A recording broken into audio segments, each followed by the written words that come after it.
when I got introduced to that lifestyle, it just woke something up in me. Yeah. Gave me the ability to be able to speak. It gave me the ability to be able to, have fun and show who I really wanted to be. I became the life of the party, and then as time moved on in life and it progressed, it was a blast, it was fun, then it was fun with problems, and then it was just problems.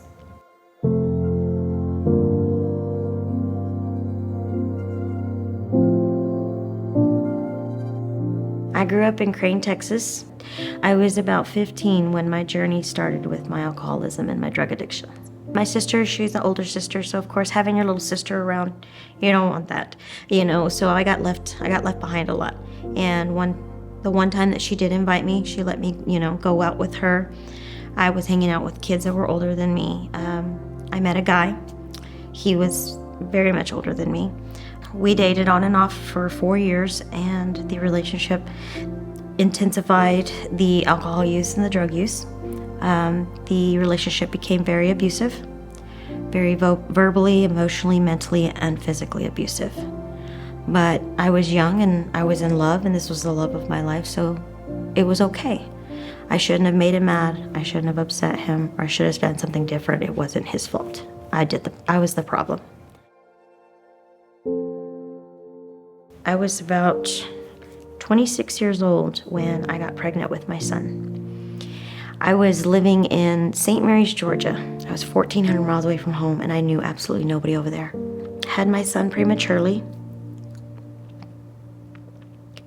He lived for 35 days, and then I buried my son. And I came back home, beaten and broken. And alcohol took away that pain. Alcohol numbed that pain. It was so much easier to drown out the weight of the pain that I was feeling, and it was filling that void that I had in my soul.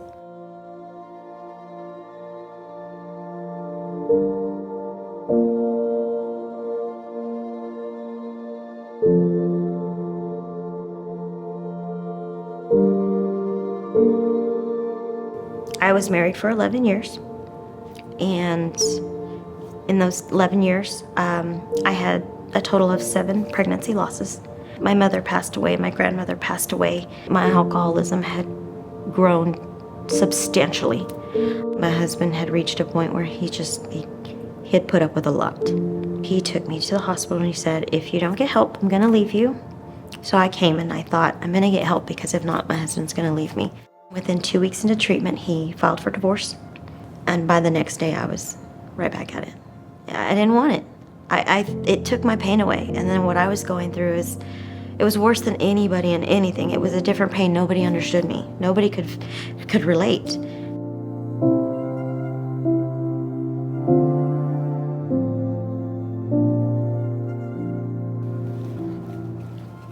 My breaking point was finally my sister told me, stay out of my life, stay out of my kid's life. I can't let you die. And I knew I had to change. I knew I had to get better. And I came to Springboard for the 3rd time, and I came in full force. I listened to everything they said. I did everything they told me to do. I followed everybody's lead. I was making sure that I was on top of it every step of the way.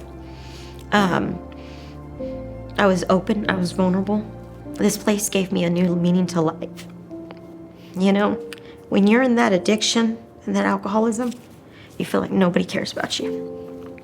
And the stigma that the world has on alcoholics and addicts, it's hard, because you know that you're nothing, or you feel like you're nothing. You don't know it, but you feel it, because that's how the outside society sees you. You're trash. You're a drunk. You're a drug addict. You're never gonna amount to nothing. You walk through these doors, and you're a person. You're a human being. You have feelings, you have a heart, you have a soul, and you have an opportunity and a chance at new life. And they give that to you here. My sober date is November 15th of 2020. It's the last time I had any mind-altering chemicals whatsoever in my body. I fight every day. I fight this battle. This monster is real, and it's just waiting. It's waiting for the opportunity. It's waiting for me to give it that opportunity to come out of that cage, and I'm not gonna allow it to. I was able to get my own place. I bought my own car. I have a beautiful job at an amazing credit union, and I help people and I give back.